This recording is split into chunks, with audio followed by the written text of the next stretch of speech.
Hi, I'm Troy Denning, creator of the Dark Sun campaign setting with Tim Brown, Mary Kirchhoff, and Gerald Brom.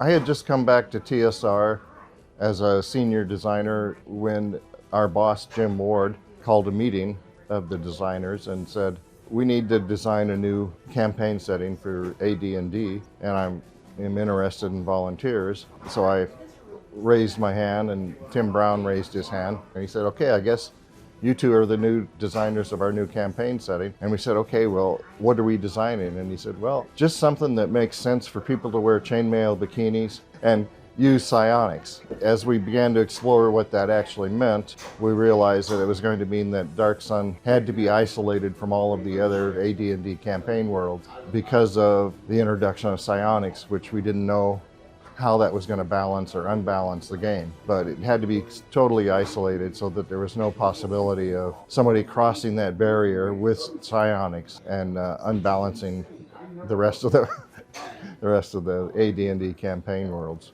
As part of the original design of Dark Sun, we had come up with the realization that we could not just dismiss all of the standard races. Like we had turned in a version of a proposal that didn't have any dragons and it had no elves, it had no halflings, it had nothing. And the marketing team took one look at that and said, are you out of your minds? You know, this is AD&D. You have to have dragons, you have to have elves, you have to have dwarves. And by that time, we had come up with enough of a design philosophy for Dark Sun that we realized that what that meant is that we had to have them, but there had to be a twist on them that made them so totally different from the standard elves and the standard dwarves that people would be surprised by what they were encountering. And the halflings, you know, they're typically such sweet little friendly guys that offer you cakes and tea. We went as far away from that as we could to sweet little guys that want to eat you with with pepper and fava beans. What does it feel like to see a game, you helped create, a setting you helped create, and it's being played all the way to, now, 2026? Yeah. It's actually immensely satisfying. It's been a part of my life since then to come back and realize, okay, AD&D has gone through 5 editions. People are still playing and loving Dark Sun. So it was fun to jump into a game run by June Solar and have a great time playing it. I've written my whole career in media tie-in worlds. Started writing in the AD&D worlds, Forgotten Realms, Dark Sun, Planescape. And then from there I moved into writing for Star Wars, in the Star Wars, what's now called the Star Wars Legends line. And I wrote 12 novels set there. And after Disney bought Lucasfilm, there was such a long delay before they could decide where they wanted to go with the line from there that I had been reading some Halo novels and just by happenstance made a connection there and was offered a chance to write some Halo novels. And that panned out wonderfully.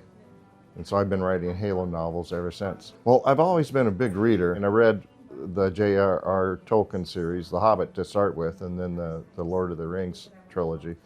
I read those and just fell in love with high fantasy. Kind of drifted into science fiction, Asimov, Heinlein, Clarke. I fell in love with that as well. So I guess you can see that I have a theme. I like to get away from the real world. Finding that I really love TSR's AD&D worlds. I, of course, worked there for many years. Loved them from the start. That was the whole reason I applied for a job there right out of college. I turned down, this was kind of funny, I'd been working at TSR as an editor for about, 2 or 3 months when I was offered twice as much money to go somewhere else to write public relations copy for a place that I'd worked at in a mine. I was going to write PR copy for a mine that I'd worked at during college. And I thought long and hard about it, and finally I just said, if they offered me 3 times as much money, I don't think I would enjoy it as much. And so even though I was kind of living on a pittance wage at that time, $14,000 a year,